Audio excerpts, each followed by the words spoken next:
The streets of Accra were quiet that night, but Emeka's mind was louder than the traffic that passed him. His ribs hurt with every step. His lip was swollen. His shirt was torn. But the deepest wound was not on his body. It was inside his chest.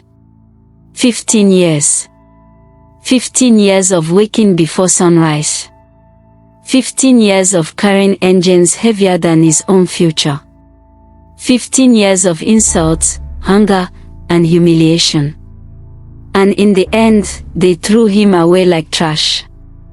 Emeka walked for hours without knowing where he was going. The city lights blurred in his eyes. At one point he sat beside the roadside, resting his aching body against a wall. For the first time since he arrived in Ghana as a poor 14-year-old boy, he felt truly alone.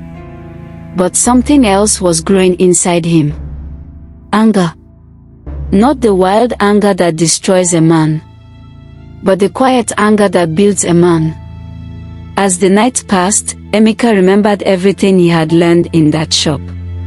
Every engine part. Every supplier. Every price. Every trick Mr. Mensah used to cheat customers. 15 years of suffering had secretly trained him. And now the man who trained him had pushed him out. Just before dawn, Emeka stood up again. If the world had rejected him, then he would build his own world. The next few months were the hardest of his life. He slept inside an unfinished building with other struggling workers. Some nights he had no food. Some days he carried goods at the market just to earn small coins. But Emeka never complained. Instead, he saved every cedi. Slowly, he began visiting the same motor parts market where he once worked, Abosi Okai. Not as a worker, as a learner. He spoke with mechanics. He studied new suppliers. He watched which shops customers trusted and which ones they avoided. Then one day, an old mechanic named Kwaku noticed him. "You used to work for Mensah, right?" the man asked. Emeka nodded quietly. Kwaku studied him for a long moment. "I remember you," he said. "You were the only honest boy in that shop." Those words changed everything. Kwaku began introducing Emeka to other mechanics. Soon, small jobs started coming his way. Repair advice, part sourcing, customer referrals. Within a year, Emeka had saved enough to rent a tiny wooden kiosk near the market road. It was not much. Just a narrow space with a rusted roof. But to Emeka, it felt like a palace. He hung a simple sign above the kiosk. Emeka Auto Parts. At first, customers were few. But something about Emeka was different. He did not cheat people. He explained parts honestly. He helped mechanics find better options. Slowly, word began to spread. "Go to that Igbo boy near the corner. He will not lie to you. He knows engines better than most shop owners." Within 3 years, Emeka's small kiosk grew into a real shop. Within 5 years, he opened a second one. Within 7 years, his name was known across the market. Meanwhile, something else was happening. Mr. Mensah's business was collapsing. Customers stopped trusting him. Suppliers avoided him. Debts piled up. The once feared shop owner was slowly losing everything. And one hot afternoon, after many years, fate decided to bring both men face to face again. But this time, everything had changed. 7 years had passed since the night Emeka was thrown out of Mr. Mensah's gate. In those 7 years, Accra had changed. But Emeka had changed even more. His small wooden kiosk had grown into one of the busiest auto parts shops in Abosi Okai. Mechanics from different parts of the city now trusted him. Drivers waited patiently just to buy parts from his store. Above the entrance of his largest shop was a bold sign: Emeka Auto Parts and Supplies. Inside the shop, workers moved quickly, arranging engine parts, talking with customers, and loading goods into trucks. Emeka stood behind the counter, calm and confident. The once quiet boy who bowed his head in fear was now a respected businessman. But that afternoon, something unusual happened. A weak voice spoke from the entrance. "Please, can someone help me?" The workers stand. At the door stood a thin, tired old man wearing torn clothes. His beard was rough and grey. His shoulders were bent with exhaustion. For a moment, nobody recognized him. But Emeka did. It was Mr. Mensah. The once powerful shop owner who ruled with fear now looked like a shadow of himself. The shop fell silent. Mr. Mensah slowly stepped forward, leaning on a wooden stick. "I heard, this shop owner is kind," he said weakly.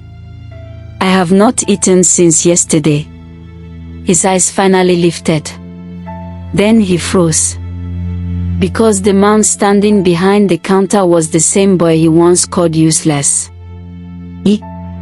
"Emeka," he whispered. Memories rushed into the room like a storm. The shouting, the beatings, the insults, the night he was called a thief, the gate slamming shut. Mr. Mensah's hands began to shake. I did not know this was your shop," he said quietly. For a long moment, Emeka said nothing. The workers watched carefully. Everyone expected anger. Everyone expected revenge. But Emeka slowly walked around the counter and stood face to face with the man who once destroyed his life. "You remember me now?" Emeka asked calmly. Mr. Mensah lowered his head. "Yes, I remember." Emeka studied him carefully. The once proud man now looked broken by life itself. "Where is your shop?" Emeka asked. Mr. Mensah swallowed hard. "Gone," he said softly. "Debts, bad business, everyone left. And your house?" "Sold." "And your family?" Mr. Mensah's voice trembled. "They left when the money finished." The silence that followed felt heavy. Finally, Emeka spoke. "You called me a thief." Mr. Mensah's eyes filled with tears. "I was wrong," he whispered. "You beat me in front of your children. I was cruel. You threw me out after 15 years. Mr. Mensah slowly dropped to his knees. "I deserve whatever you decide," he said. The entire shop held its breath. Then Emeka did something nobody expected. He turned to one of his workers. "Bring food for him," he said. The worker quickly obeyed. Mr. Mensah looked up in confusion. You will help me?" he asked. Emeka nodded slowly. "Yes," he said. "But not because you deserve it." He paused. "Because I refuse to become the kind of man you were." The food arrived. Mr. Mensah ate like a starving man while tears rolled down his face. As he finished, Emeka spoke one final time. "Remember this," he said quietly. "A man can rise from nothing if he keeps his character." He looked directly into Mr. Mensah's eyes. "But a man who destroys others will eventually destroy himself." Mr. Mensah said nothing. Because the truth had already punished him. The same boy he once called useless had become the man feeding him. The same boy he threw out of his house had become the man the entire market respected. Mr. Mensah lowered his head in shame as tears rolled down his face. And Emeka walks back into his shop, leaving the past behind him. Because he had finally proven something to the world. A man who is patient, hardworking, and kind will always rise, no matter how many times life pushes him down. That day, the market learned a lesson they would never forget. Never look down on someone who is still fighting their way up. Because tomorrow, they might be the one the world looks up to. And that is the end of Emeka's story. If this story touched your heart, don't forget to like this video, share it with someone who needs this lesson, and subscribe for more powerful African animated stories.